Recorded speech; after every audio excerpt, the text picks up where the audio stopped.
పెళ్ళైనా పండగైనా వేడుక ఏదైనా పట్టు చీరల ప్రత్యేక వేదిక వారాహి సిల్క్స్. సో ఇప్పుడు తెలుగు రాష్ట్రాల్లోనే సంచలనంగా మారినటువంటి ఐబొమ్మ నిర్వాహకుడు ఇమ్మడి రవి అరెస్టుతో అనేక విషయాలు వెలుగులోకి వస్తున్నాయి. పోలీసులు చెప్తున్నటువంటి అనేక విషయాలన్నీ కూడా ఇప్పుడు సంచలనంగా మారాయి. దాదాపుగా ఇప్పటి వరకు 21,000 సినిమాలను పైరసీ చేశారని, కోట్ల రూపాయలను సినిమాకి సంబంధించినటువంటి అమౌంట్ను కొల్లగొట్టారంటూ కూడా నేరుగా సిపి సజ్జనార్ ప్రెస్ మీట్ పెట్టి, అలాగే సినిమా రంగానికి సంబంధించినటువంటి అనేక మంది ముఖ్యులు కూడా ఇప్పుడు ఈ ప్రెస్ మీట్లో అనేక విషయాలను వెల్లడించారు. నిజంగా ఐబొమ్మ రవి ఎలాంటి వ్యక్తి?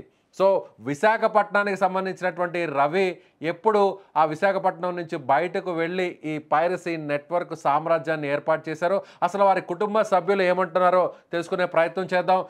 రవికి సంబంధించినటువంటి తండ్రి అప్పారావు గారు మనతో మాట్లాడడానికి, సుమన్ టీవీతో ఎక్స్క్లూజివ్గా మాట్లాడడానికి ఆయన ఉన్నారు. అప్పారావు గారు, నిజంగా రవి గురించి పోలీసులు ఈ విషయాలను చెప్తున్నారు, మీరేమంటారు? నేనేమంటా సార్, నాకేం తెలిస్తే మీకు చెప్తాను. ఈ వార్తల్లో నేను చూశాను. తెలుసా రవి ఇలాంటి పనులు, ఇలాంటి సామ్రాజ్యాన్ని, ఇలాంటి పైరసీని చేస్తున్నారని ఆ సమాచారం మీకుందా? నాకు 100లో 1% తెలిసినా ఆడికి ఫోన్ చేసి, తప్పురా అబ్బాయి, ఇలాంటి పనులు చేయకూడదు, తప్పు, చట్టవిరుద్ధ పనులు తప్ప పోలీసులు ఎప్పుడే రాబోరు, నీకు పట్టేస్తారు, ఇలాంటి తప్పు చేయకూడదు, చట్టవిరుద్ధ పనులు తప్పు చెప్తాను సార్. తెలియనప్పుడు మనమే చెప్తాం సార్, తెలియనప్పుడు మనం చెప్తాం. ఓకే, అతను ఎంతవరకు చదువుకున్నాడండి? రవి ఎంతవరకు చదువుకున్నాడు? డిగ్రీ వరకు చదివించాను సార్ నేను. డిగ్రీ వరకు చదివాడు. ఓకే, విశాఖపట్నంలోనే చదివాడా? మాది నేటివ్ ప్లేస్ విశాఖపట్నం అండి. మా తాతలు ఎక్కడే పుట్టారు, మా తండ్రులు నేటివ్ ప్లేస్ ఇక్కడే. ఓకే, కాబట్టి ఇక్కడే చదివాడు. ఈ విధంగా పైరసీ చేయాలి, సినిమాకి సంబంధించినటువంటి ఆ సినిమాలన్నింటిని కూడా పైరసీ చేసి, కాపీ చేసి వెబ్సైట్లో పెట్టాలి అనే ఆలోచన ఎలా వచ్చిందంటారు? అసలు అది అక్కడ విశాఖపట్నంలో ఉన్నప్పుడే వచ్చిందా, లేదంటే అక్కడి నుంచి బయట ప్రాంతాలకు వెళ్ళి అక్కడ స్థిరపడిన తర్వాత వచ్చిందంటారా? విశాఖపట్నం లేదండి అప్పుడు. విశాఖపట్నం నెట్వర్క్ అంత డెవలప్మెంట్ లేదు. అప్పుడు సెల్ ఫోన్లే ఉండేది. వాడు వెళ్ళిపోయినప్పుడు సెల్ ఫోన్లు కూడా ఉండేది. ఆడితే ఇలాగ ఎలాంటివన్నీ చేస్తానని తెలియదు. చేస్తే ఒకసారి కాదు, ఒకసారి ఫోన్ చేసి నేను ఆడికి వార్నింగ్ ఇచ్చినాను. కనీసం మరి ఆడి తెలియదు ఎక్కండి, తప్పు పని నాకు తెలుసు కదా, చదువుకుంటా కదా, చదువుకున్నోడికి జ్ఞానం ఉంటుంది కదా. ఆ మాత్రం కూడా తెలియకుండా పని చేసేస్తే ఎలాగండి? చట్టం చట్టం ఊరుకుంటా పట్టేస్తా. అవును, ఇప్పుడు చివరికి అదే జరిగింది. అవును, చట్టం దొంగడు ఉంటాడండి, దొంగతనాలు చేస్తాడు. ఆడికి తెలుసు దొంగతనం చేస్తే నా పోలీసులు పట్టేస్తాను, తెలిసే చేస్తాను. తెలిసే చేశాడు అనుకోవాలి. చట్టానికి భయపడితే ఎలా చేయగలరా? చట్టం అంటే మరి ఎప్పుడో నాడు ఇలా పరీక్ష చేసి మనం దొరికిపోతామా? అప్పుడు నా పరిస్థితి ఏంటి? మాకు ఎవరున్నారు?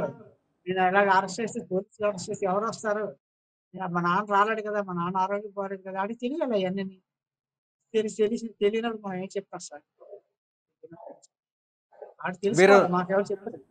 నచ్చ చెప్పే ప్రయత్నం చేశారా? ఇది తప్పు రవి, ఇలాంటివి చేయకూడదు, మంచిగా చదివించాను, సమాజంలో ఒక మంచి పేరు తెచ్చుకోవాలి, ఇలాంటి తప్పుడు పనులు చేయకూడదు అని మీరు ఎప్పుడైనా మాట్లాడి నచ్చ చెప్పే ప్రయత్నం చేశారా? మీకు దీనికంటే ముందే చెప్పాను. మీకు తెలిస్తే ఆ మాత్రం తెలిసినా నేను ఫోన్ చేస్తాను, గట్టిగా వార్నింగ్ ఇస్తాను. అయినా ఆ మాత్రం తెలుసుకున్నాడు కదా, ఆ మాత్రం చదువుకున్నాడు కదా అని సార్. మరి తెలిస్తే ఆ మాత్రం తెలిసిన వాడికి చెప్పడం మాత్రం నా ధర్మంగా చెప్తున్నాడు. ఇవన్నీ వినకపోనివ్వండి, చెప్పడం నా ధర్మం చెప్తాను. ఆ తర్వాత ఆడిష్టం. ఎన్ని సంవత్సరాల నుంచి చేస్తున్నాడు మీకు తెలిసి? ఈ పైరసీ నెట్వర్క్ ని ఇదంతా కూడా ఆపరేషన్ ఎన్ని సంవత్సరాల నుంచి చేస్తున్నాడు? నాకు తెలిసి నేను ఉదయం నుంచి. మరి ఎప్పుడు చేస్తుండే నాకు ఎలా తెలుస్తుంది? వాళ్ళ ఉదయమే తెలిసిందా? అంతకుముందు మీకు అసలు ఏమాత్రం తెలియదా? నిన్న ఉదయం మా వాళ్ళు వార్తల్లో చూసి, చూసిన వాళ్ళందరూ చెప్పి ఫోన్లు చేస్తున్నారు. ఏటైందంటే ఇలా చెప్పారు. అప్పుడు నేను యూట్యూబ్ లో కొడుతూ వస్తున్నాయి అన్నీ. యూట్యూబ్ లో కొడుతూ ఆ తర్వాత విలేకరులు, అందరు విలేకరులు వచ్చి ఇలా అడుగుతుంటే అప్పుడు తెలిసింది. కానీ మీ విలేకరులు అన్ని ఛానళ్ళు వచ్చి అడిగితేనే కానీ నాకు తెలియదు. అంతకుముందు ఏమని చెప్పేవాడు? అంటే ఇప్పుడు విశాఖపట్నం నుంచి వెళ్ళిపోయాడు కదా బయటకి, వేరే ప్రాంతాల్లో ఉండేవాడు కదా. మీకేమని చెప్పేవాడు? ఏ ఉద్యోగం, ఏం వ్యాపారం చేస్తున్నామని చెప్పేవాడు ఇన్ని రోజులు? ఆడేం చెప్పలేదు, నేను అడగలేదండి. నెట్వర్క్ చేసుకుంటున్నానో తెలుసు అంతే. నెట్వర్క్ అంటే ఇప్పుడు కుర్రాళ్ళు ఉంటారు కదా, చదువుకుని కుర్రాళ్ళు, ల్యాప్‌టాప్ కొనుక్కొని, ఆ ల్యాప్‌టాప్‌లో ఏదో చేసుకొని బ్రతుకు తెరువు చేస్తున్నారు చాలామంది. అలాగే ఈడు ఏదో ల్యాప్‌టాప్ కొనుక్కొని బ్రతుకు తెరువు ఏదో చేసుకుంటున్నాడు. ఆడి పొట్ట ఆడు పోషించుకుంటున్నాడు. అని అనుకున్నాం గానీ సంవత్సరాల కిందట వెళ్ళిపోయాడు ఇంటి నుంచి? సార్ విశాఖపట్నం మీ ఇంటి నుంచి ఎన్ని సంవత్సరాల కిందట వెళ్ళిపోయాడు? 15 సంవత్సరాలు దాటిపోయింది సార్. 15 సంవత్సరాలు, 15 ఇయర్స్. ఆ! మీకు అక్కడి నుంచి దాటిపోయింది. డబ్బేమైనా పంపించేవాడా? ఆడు డబ్బులు పంపించలేదు. నేను అడగలేదు. నాకు హ్మ్. అడగవలసిన పని లేదు. ఆడు పంపించినా నాకు అక్కర్లేదు. భగవంతుడి దయ వల్ల నాకు ఒక పెన్షన్ వస్తుంది. ఉద్యోగం చేసినాడు. ఒక జీతం వచ్చింది. చాలు నాకు. నా జీవితానికి నాకు చాలు. ఆ మందులకి, నా తినడానికి చాలు నాకు. ఆడిచ్చినా నాకొద్దు. సో మీకేమని చెప్పేవాడు? జాబ్ అని చెప్పాడా? వ్యాపారం అని చెప్పేవాడా? తెలుసండి. బహిరంగంగా తెలుసు. ఆడు జాబ్ కాదు. ప్రైవేట్ ల్యాప్‌టాప్ వర్క్ అది చేసుకుంటున్నాడు. బహిరంగంగానే తెలుసు. కాదు సార్. తెలుసు మీరు సార్. మీరన్నారు గదా! నేను వేరే నెట్‌వర్క్ నడుపుతున్నాను. వేరేది ఏదో చేస్తున్నానని అన్నాడు గదా! అంటే ఏం చేస్తున్నాడని చెప్పేవారంటున్నా? వేరే నెట్‌వర్క్ కాదు సార్. ల్యాప్‌టాప్ కొనుక్కొని చాలా మంది కుర్రోళ్ళు ల్యాప్‌టాప్ వర్క్ చేసుకుంటారు. అలాగే ఈడు కూడా ఏదో చేసుకొని ల్యాప్‌టాప్‌తో పని చేసుకొని బతుకుతున్నాడు అనుకున్నాను గానీ, ల్యాప్‌టాప్‌లో ఇలాంటి అడ్డదారులు చేస్తున్నాను నాకు తెలదు కదా! హ్మ్. సో ఈ 15 సంవత్సరాల కాలంలో ఎప్పుడూ రాలేదా విశాఖపట్నానికి? మీ ఇంటికి తిరిగి రాలేదా? వస్తాడండి. వస్తాడు. వచ్చేవాడు కదా! వచ్చేవాడు, ఎళ్ళేవాడు. కొన్నాళ్ళు ఇక్కడ ఉన్నాడు. హ్మ్. కొన్నాళ్ళు ఇక్కడ ఇప్పుడు ఉన్నాడు. అతను విలాసంగా ఉండడం గాని, డబ్బులు ఇప్పుడు కోట్ల రూపాయలు అతనికి వచ్చాయంటున్నారు. పోలీసులు 20,00,00,000 విలాస వరకు విలాస జీవితం ఆడు గడపలేదండి. హ్మ్. ఒకవేళ డబ్బులున్నాడు ఖర్చు పెట్టే రకం కాదు. జాగ్రత్త చేసుకుంటాడు. హ్మ్. ఎప్పుడైనా పిల్లలకిస్తే దాచుకుంటాడు గానీ ఖర్చు పెట్టుకుంటుంటారు పిల్లలు. మా పిల్లలు పొదుపు పిల్లలు ఖర్చు పెట్టుకునే పిల్లలు కాదు. మా పిల్లని దెబ్బలాడేవాడు ఆడు. ఎందుకే అలా డబ్బులు అడుగుతున్నావు? దాసుకో. సో మరి వివాహాన్ని ఎవరు చేశారు? మీరే చేసారా పెళ్లి? సో 5 సంవత్సరాల కిందటే విడిపోయారంటున్నారు. మీ కోడలు విడిపోయింది, విడాకులు తీసుకుంది అంటున్నారు. సో మీరే చేసారా వివాహమంతా?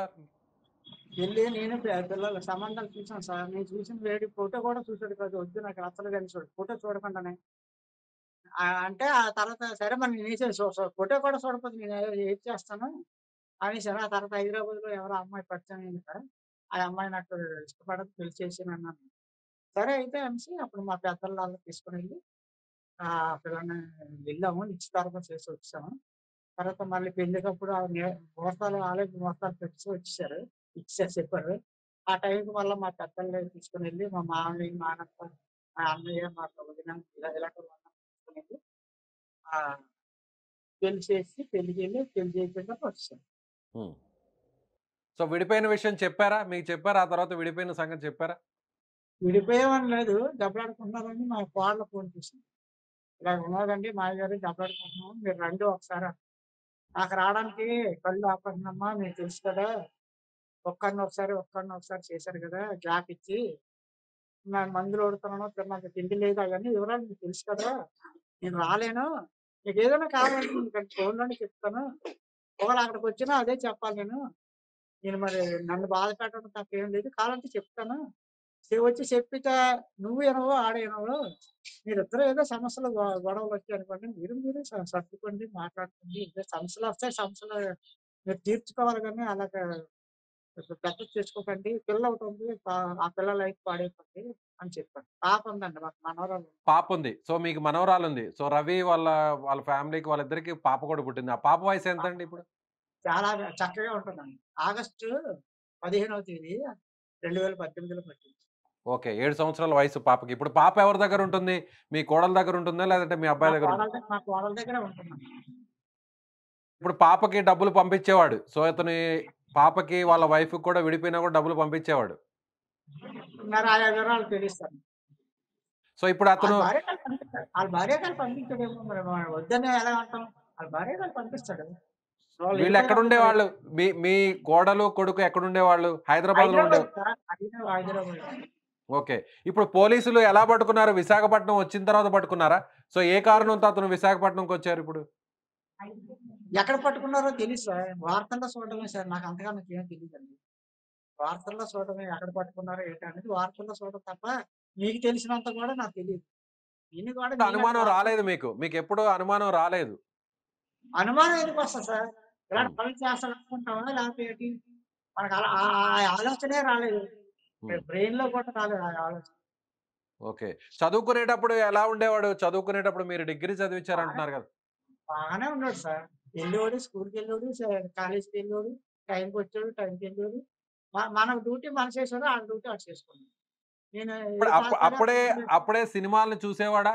సో, చదువుకునే టైంలో సినిమాలు చూడడం గాని, ఆ ల్యాప్‌టాప్‌ల్లో మూవీస్ ఆడొక్కడు చూడడం. ఆడొక్కడు ఇప్పుడు సినిమాకెళ్ళలేదు. ఎళ్తా అన్నా పంపించం. ఎందుకంటే ఒకడిని పిల్లోడిని ఎలా పంపిస్తాం? మేము నలుగురం వెళ్ళారు. మా పిల్లలు, నేను, మా ఆవిడ అందరం కలిసే సినిమాకెళ్ళేవారు. బస్సు వెళ్ళేవారు. సినిమా చూసి మళ్ళీ బస్సెక్కొచ్చేసారు. సో, మీరు ఈ డిగ్రీ చదివించారంటున్నారు గదా! ఏ డిగ్రీ? ఏం చదివాడు అతను? డిగ్రీ ఏంటది? మొత్తానికి ఆ కోర్సులో నాకు తెలదు. హ్మ్. నేను డబ్బులు ఇవ్వడం వరకే నా పని. ఆళ్ళు పలానంత అయింది నాన్న అంటే అంత. అదే స్కూలుకెళ్ళడం, ఫీజులు కట్టేయడం అంతవరకే. ఆళ్ళకి చెప్పినంత ఎడ్యుకేషన్ నాకు లేదు. చదివేటప్పుడే ఆ డిగ్రీ చదివేటప్పుడే ల్యాప్‌టాప్స్ లాంటియేమన్నా తన రూమ్‌లో అప్పుడే సెపరేట్‌గా అప్పటికేమీ లేవండి. అప్పటికేమీ లేవు. అంతా ఏముంది ల్యాప్‌టాప్‌లో ఏంటి అప్పుడు? మామూలు చదువుకున్నోడికి ల్యాప్‌టాప్‌లేంటి సార్? అతను సెపరేట్‌గా ఉండేవాడా? ఒక సెపరేట్ గది లాంటిది ఉండేదా చదువుకునే టైంలో? లేదంటే అందరితో పాటు ఉండేవాడా మీ ఇంట్లోనే? అలా సీన్ లేదు సార్. మాకున్నది ఒక ఇల్లు. ఏదో గది ఆడికి వచ్చేసి మేమందరం ఎక్కడుంటాం? వంట ఎక్కడ చేసుకుంటాం, మేమందరం అక్కడ పడుకుంటాం. ఆడికి ఆ! కోటీసులు లాంటి వేరే గదిలో ఉండడం. హ్మ్. సో, మీరే ఉద్యోగం చేసేవాళ్ళు? రిటైర్డ్ అయ్యారంటున్నారు. మీరు ఒక రిటైర్డ్ ఎంప్లాయీ అంటున్నారు. మీరే ఉద్యోగం చేసేవాళ్ళు? బీఎస్ఎన్ఎల్‌లో లైన్‌మాన్ చేశాను. BSNL lineman. ఓకే. మీకెంత జీతం వచ్చేదండి? మీకిప్పుడు పెన్షన్ ఎంతొస్తుందిప్పుడు? పెన్షన్ 30,000 వస్తుంది సార్. సో, ఇప్పుడు అప్పారావు గారు నిజంగా అతను మీకు తెలిసి అంటే చదువుకునే టైంలో ఇలాంటి కార్యకలాపాలకు పాల్పడేవాడు. ఇలాంటి పైరసీ సినిమాలను డౌన్‌లోడ్ చేయడం అలాంటివి చేసేవాడు కాదంటారు. అంటే మీ ఇంటి నుంచి బయటకు వెళ్ళిన తర్వాత ఉద్యోగం, వ్యాపారం అని పేరు చెప్పి బయటకు వెళ్ళిన తర్వాతే ఇవన్నీ అలవరుచుకున్నాడు. అంతేనా? అప్పటికి ల్యాప్‌టాప్‌లు లేవు, సెల్ ఫోన్‌లు లేవు సార్. ఏమి లేవు. ల్యాండ్ ఫోన్ ఒకటే. ఇంకేమి లేవు. ల్యాప్‌టాప్‌లు లేవు, సెల్ ఫోన్‌లు లేవు. ఎప్పుడైనా మీ దగ్గరకొచ్చినప్పుడు విశాఖపట్నంకొచ్చినప్పుడు ఎవరితో అన్నా ఫోన్‌లో మాట్లాడడం, లేదంటే ల్యాప్‌టాప్స్‌లో రెగ్యులర్‌గా వర్క్ చేసుకోవడం, అలా కొన్ని రోజులు మీ ఇంట్లో ఉండేవాడంటున్నారు గదా! వచ్చి. ఉండేవాడండి. ఉండేవాడు. ఆ! ఉండేవాడు. ఆడేదో ల్యాప్‌టాప్‌లో పని చేసుకుంటాడు. అది చెప్పుకుంటా. టైంకి అన్నం వండిస్తే తినేసేవాడు. మా పిల్ల ఉండేది. మా పిల్ల వంట చేసేది. మా అల్లుడు ఇక్కడ పెళ్ళయిన తర్వాతే ఉన్నాడు మొన్నటి వరకు. మా మనవరాళ్ళు మా అమ్మాయికో పాప, మా అబ్బాయికో పాప. అందరూ ఇక్కడే ఉన్నారు. సో, పోలీసులు అందరూ వచ్చి ఇలా మొత్తం ఈ సినిమా రంగానికి సంబంధించిన వేల కోట్లను మీ అబ్బాయే కొల్లగొట్టేసేవాడు. ప్రతి సినిమాని పైరసీ జేసేవాడు. 21,000 సినిమాల్ని ఈ విధంగా పైరసీ జేశాడు. దాదాపు 20,00,00,000 వరకు సంపాదిచ్చాడు. ఇలా చెప్తుంటే ఒక తండ్రిగా మీకు ఎలా అనిపించిందండి? నిజంగా ఒక మంచి భవిష్యత్తులో ఉంటారనుకున్న వ్యక్తి ఇప్పుడు ఇలా మారిపోయి పోలీసుల అదుపులో ఉండడం ఏమనిపిస్తుంది? ఈ విలేకరులందరూ ఇలాగ అడిగితే నాకే ఆశ్చర్యంగా ఉంది సార్. వేలు కోట్లని తెలవొస్తాయి సార్. ఎన్నాళ్ళు కష్టపడితే ఓ రూ. 1,00,000 వస్తాయి. ఎన్నాళ్ళు కష్టపడితే ఓ రూ. 1,00,00,000 ఎలా కష్టపడతాం? ఎంత కష్టపడి పొద్దుల్ల కష్టపడితే ఆ తిన్నందుకే వస్తది. లేబరోళ్ళకైతే. అలాగా మనం ఎంత పెద్ద ఆఫీసర్ ఏమైనా మా బిఎస్ఎన్ఎల్‌కి జీఎంనండి నేనేమన్నా. నేను లైన్‌మన్‌ని. కొంచెం మనకు సరిపోయినట్టు ఏదో గవర్నమెంట్ ఇస్తది. గవర్నమెంట్ పద్ధతిగా ఇస్తది. ఆ మీకు కాదు. పద్ధతిలో మీకు కాదు. మీకు కాదు. నేననేది అప్పారావు గారు. సో, మీరు మీ కొడుకు ఈ విధంగా చేసాడు. ఈ విధంగా వందల కోట్ల రూపాయలని ఈ విధంగా మోసం చేస్తున్నాడు. సో, సినిమా రంగానికంతా కూడా ఇబ్బంది పెడుతున్నాడు. కోట్ల రూపాయలు సంపాదిచ్చాడు. సో, ఒక రకంగా పెద్ద చీటర్, మోసగాడు అని చెప్తుంటే ఒక తండ్రిగా మీకేమనిపిస్తుంది? అంటే అతను మంచి ప్రయోజకుడు అవ్వాలని ఏ తండ్రైనా కోరుకుంటారు కదా! అవును సార్. నాకు 100లో 1% తెలిసినా నేను ఆడికి ఫోను చేసి హెచ్చరించేదాన్ని. మీరు నిన్న ఉదయం నాకు తెలిసిందంటే పోలీసులు అరెస్ట్ చేసిన తర్వాత తెలిస్తే ఆడికి నేనే చెప్తానింకా అన్నీ అయిపోయిన తర్వాత. నేను చెప్పే అవకాశమే లేదు. నాకు నిన్న ఉదయం తెలిసింది. అందరూ చెప్పిన తర్వాత. నేను ఆడికి చెప్పలేదంటే ఎలాగనుకుంటారు. సో, మీకసలు ఏ మాత్రం తెలియదు. ఈ విధంగా చేస్తున్నాడనే ఆ! అసలు ఆ! ఎలాంటి ఇన్ఫర్మేషన్ లేదు. ఆ! ఏమి లేదు సార్. ఏదో హ్మ్. బతుకుతున్నాడు అంతే. ఏదో హ్మ్. వర్క్ చేసుకొని ఏదో ల్యాప్‌టాప్‌లో వర్క్ చేసుకొని బతుకుతున్నాడు. మా హై మా కోడలు ఉద్యోగం చేస్తుంది. మంచి ఉద్యోగం. వీడు బ్రతకలేను అన్నాడనుకోండి, మా కోడలు పోషిస్తదండి. మా కోడలతో మంచిగా ఉంటే మా కోడలు కొంచెం జీతం ఇద్దరు హ్యాపీగా బతకగలరు. ఇంకా బతకలేరనుకోండి నా దగ్గరికొచ్చేస్తే ఆ డబ్బులతోనే అందరం బతుకుతాం. లేదు సార్. పెరుగన్నమైనా తిరిగి బతుకుతాం కదా! ఎలా పనులు చేయలేదు.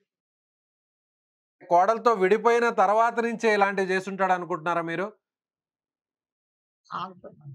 తెలిస్తే కదా ఇలాగ అనుకోవడానికేనా. అంతకు ముందు నెట్‌వర్కే చేసుకుంటాడు. పెళ్ళాక ముందు నెట్‌వర్కే.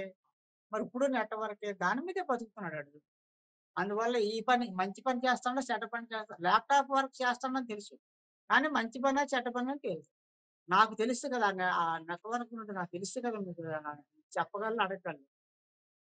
పోలీసులు ఏమన్నా మాట్లాడారా మీతో? మీ ఇంటికి రావడం గాని, లేదు పోలీసులు విచారించడం లేదు గాని? సార్. లేదు సార్. ఎవరు మీ విలేకరులే బోలెడు మంది వచ్చేత్తండ్రు గానీ, పోలీసులు ఎప్పుడు అడగలేదు సార్. చివరగా ఒక ప్రశ్న. చదువుకునే టైంలో అతను బాగా ఒక క్లవర్‌గా, ప్రతిభావంతుడిగా ఉండేవాడా? అందరికంటే ఫస్ట్‌లో ఉండడం. సో, టెక్నాలజీ వైపు గాని, ప్రతి విషయంలో ముందుండేవాడా? చదువుకున్నప్పుడు తెలివిగా చదువుకున్నారు. మా పిల్లలిద్దరూ కూడా చాలా తెలివిగా. అందరు పిల్లలు ప్రైవేట్‌లో అయి పెడతారు. నేను ప్రైవేట్‌లో అయి పెట్టేవాడిని కాదు. బ్రహ్మాండంగా చదువు విషయంలో చాలా చక్కగా చదువుకున్నారు. సో, అంతేగాని సినిమాల మీద అనేది ఇంట్రెస్ట్ అప్పుడు లేదు. మీకు అలాగేం లేదు. సినిమాకెళ్దాం అంటే నలుగురం బయలుదేరిపోవడమే. నలుగురం బయలుదేరిపోవడం ఏదో తక్కువ టికెట్‌కి వెళ్లి చూసి బస్సులో వెళ్ళడం, బస్సులో వచ్చాం. అంతవరకే. హ్మ్. ఎక్కడైనా ఆస్తులు కొనుగోలు చేయడం, భూములు కొనుగోలు చేయడం, ఏదన్నా బిల్డింగ్స్ కొనుగోలు చేయడం లాంటియేమన్నా తెలిసిందా మీ దృష్టికొచ్చి? అలాంటివేమి లేదు. ఏమి లేదు అలాంటి. ఒక మధ్య తరగతి కుటుంబం అంతే. ఒక మామూలుగా సామాన్య కుటుంబం మాత్రమే. సో, అతనికి సరే. సంబంధించిన యాక్టివిటీస్ గురించి ఏ మాత్రం కనీసం ఒక అనుమానం గూడా రాలేదు. Okay sir. Right. Okay. So, iBomma నిర్వాహకుడు, యజమానైనటువంటి ఇమ్మడి రవి తండ్రి అప్పారావు గారు చెప్తున్నటువంటి మాట. సో, చిన్నప్పటి నుంచి ఒక మంచి ప్రయోజకుడవుతాడు. మంచిగా చదువుకునేవాడు. ఒక క్లవర్‌గా ఉండేటువంటి వ్యక్తి ఈ విధంగా ఏదో నెట్‌వర్క్ చేస్తున్నాడు. ల్యాప్‌టాప్ ద్వారా ఏదో ఒక పని చేసుకుంటూ, ఉద్యోగం చేసుకొని సో, 4 డబ్బులు సంపాదిస్తున్నాడు అని అనుకున్నామే తప్ప, ఈ విధంగా పైరసీ నెట్‌వర్క్‌ను నడిపి, ఈ విధంగా సినిమా ఇండస్ట్రీకి వేల కోట్ల రూపాయలను నష్టం చేకూరుస్తున్నాడు. అలాగే కోట్ల రూపాయలను అక్రమంగా ఆర్జించాడనేటువంటి సమాచారం ఏమాత్రం గూడా తనకు తెలీదు. నిజంగా తానొక చిన్న ఉద్యోగిని బీఎస్ఎన్ఎల్ కంపెనీలో తానొక లైన్‌మెన్‌గా పనిచేస్తూ రిటైర్డ్ అయ్యాను. సో, ఏ రోజు కూడా ఈ విధంగా చేస్తున్నాడు. సో, అక్రమ మార్గంలోకి వెళ్తున్నాడు. వక్ర మార్గంలో డబ్బులు సంపాదిస్తున్నాడు. ఇంత పెద్ద నెట్‌వర్క్‌ను, సామ్రాజ్యాన్ని స్థాపించాడు అనేటువంటి విషయం ఏమాత్రం గూడా తనకు తెలీదు. తనకు తెలిసినా కూడా ఎప్పుడో గూడా ప్రశ్నించేవాడని, నిలదీసేవాడని ఇప్పుడు పోలీసుల ద్వారా అలాగే సో, మీడియాలో వస్తున్నటువంటి వార్తలను చూసి తన కొడుకు ఇలాంటి వాడా అనేటువంటి పరిస్థితి వచ్చిందని అంటున్నారు. ఒక ఎంతో గౌరవంగా ఉండేవాళ్ళం. ఒక చిన్న కుటుంబం అయినా కూడా మంచిగా చదివించాను. చదువుకునే టైంలో గూడా మంచిగా చదువుకునేవాడు. సినిమాకు వెళ్ళేటప్పుడు కూడా అందరం కుటుంబ సమేతంగానే సినిమాకు వెళ్ళేవాళ్ళం. ఎప్పుడుకు కూడా ఒంటరిగా వెళ్ళేవాడు కాదు. చదువుకునే టైంలో అప్పుడు కూడా ఎలాంటి మొబైల్స్ గానీ, ల్యాప్‌టాప్స్ గానీ లేవు. ఆ తర్వాత ఇంటి నుంచి బయటకు వెళ్ళిన తర్వాత అప్పుడప్పుడు ఇంటికి వచ్చేవాడు. సో, తనే ఒక అమ్మాయిని చూసి మంచి అమ్మాయిని పెళ్లి చేసుకున్నాడు. సంతోషంగా ఉన్నారు. ఒక పాప కూడా పుట్టింది. 7 సంవత్సరాల పాప, ఆడపిల్ల పుట్టిందని అంతా సవ్యంగా సాగుతుంది అనుకున్నాం. కానీ ఇద్దరి మధ్య కొన్ని విభేదాలు వచ్చాయి. కోడలు కూడా దూరంగా ఉంది, విడిపోయింది అనేటువంటి సమాచారం తెలిసింది. తన కోడలు కూడా మంచి ఉద్యోగం చేసేది. నిజంగా డబ్బే కావాలి అనుకోని అడిగి ఉంటే తన తనకొచ్చే పెన్షన్‌లో నుంచి కూడా ఇచ్చేవాడిని. ఎంతో విధంగా ఆర్థికంగా ఆదుకునేవాడిని. అలాగే తన కోడలు కూడా మంచి ఉద్యోగం చేస్తుంది. మంచి జీతం కూడా వస్తుంది. ఆ అమ్మాయి కూడా బానే చూసుకునేది. మరి ఎందుకు ఈ విధంగా చేశాడో ఇలాంటి కార్యకలాపాలకు పాల్పడ్డాడు అనేది కూడా తెలీదని ఆ తండ్రి వాపోతున్నాడు. సో, ఇప్పుడు తెలుగు రాష్ట్రాల్లో సినిమా రంగానికి సంబంధించి ఒక పెద్ద ఛాలెంజింగ్‌గా మారి పోలీసులకే సవాలు విసిరినటువంటి ఐబొమ్మ రవి ఎట్టకేలకు ఇప్పుడు పోలీసులు అదుపులోకి తీసుకున్నారు. గతంలో గూడా గవర్నమెంట్‌కి సంబంధించినటువంటి కొన్ని వెబ్‌సైట్స్‌ను కూడా హ్యాక్ చేసినటువంటి రవి తాను తలుచుకుంటే ఏమైనా చేయగలను. తన నెట్‌వర్క్ చాలా పెద్దది. కేవలం సినిమాకి సంబంధించినటువంటి కంటెంట్‌నే కాదు, మూవీస్‌నే కాదు.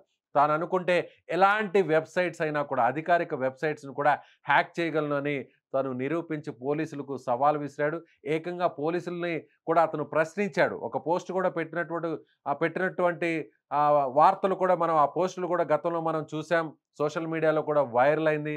సో, ఇప్పుడు సినిమా రంగానికి సంబంధించినటువంటి ప్రముఖులు కూడా ఇప్పుడు సో, రవి అరెస్టు తర్వాత నేరుగా మీడియా ముందుకొచ్చి వాళ్ళు కూడా సినిమా రంగంలో ఏ విధంగా ఇబ్బంది పడుతున్నారు. వేల మంది ఈ పైరసీ భూతానికి కొన్ని కుటుంబాలు బలవుతున్నాయనేటువంటి విషయాన్ని నేరుగా చిరంజీవి, నాగార్జున, ఇలా దిల్ రాజు ఇలా అందరూ కూడా ముందుకొచ్చి రాజమౌళి వీళ్ళందరూ కూడా ముందుకొచ్చి మాట్లాడినటువంటి పరిస్థితులు మనం చూసాం. సో, మీరేమనుకుంటున్నారు?